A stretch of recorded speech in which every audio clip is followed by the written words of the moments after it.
Though we don't know who and when the book of Job was written, we do know that it predates the Levitical law and the nation of Israel. This book addresses the question, why do bad things happen to good people? And it teaches us to maintain faith in a loving God, even when all evidence might point to the contrary. As we move through Job's story and the trials, we'll see that Job will prevail in the end, and God will even restore him. And we get this interesting picture into the purpose of Satan and how it contrasts with God's purpose.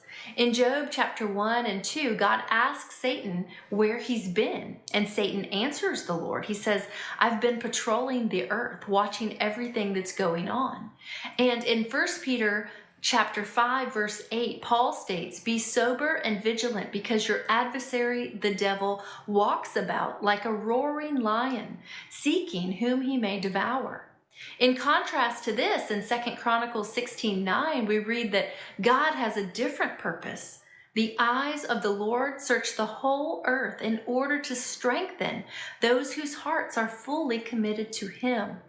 We know this from Ephesians 6, that there's an entire spiritual realm that we can't see that seeks our attention. God and his angels seek to strengthen us, and Satan and the demons seek to devour us. And we need to put on the full armor of God if we're going to withstand Satan's attacks like Job did. We've all experienced some type of suffering. All may be different, but we've all experienced maybe the loss of loved ones or the loss of health or material items.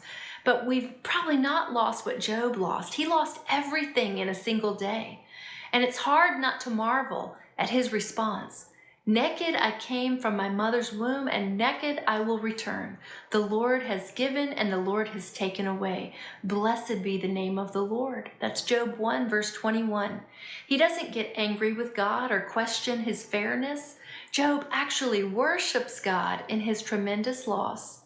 And Paul gives a similar insight in Philippians 4, verse 12, which he wrote while he was in prison. He said, I know what it's like to be in need, and I know what it's like to have plenty. And I've learned the secret of being content in any and every situation, whether well-fed or hungry, whether living in plenty or in want.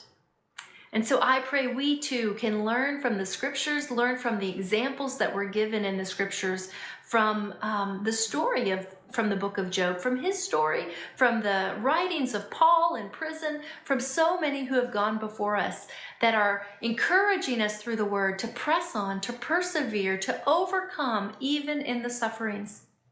And God is faithful to remember that he will keep in perfect peace the one who has their eyes and heart fixed on him. So I want to encourage you today to trust the Lord with all of your heart. Lean not on your own understanding.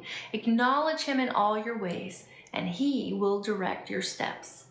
So that's all that I have for today, and I will look forward to continuing our journey in the Word. I'm excited to be starting into the book of Job. I know we just are jumping from Genesis right to Job, but we will pick back up with the book that follows Genesis, which is Exodus, it more into the story of Israel after we finish out this book of Job. But it's interesting, though, to pick this up here, because as I started in the beginning, this is a book that actually predates Israel. So we might as well just go ahead and go through this story before we get deep into the waters with Israel. So I'll look forward to chatting with you again soon. I hope you have a blessed day. Shalom.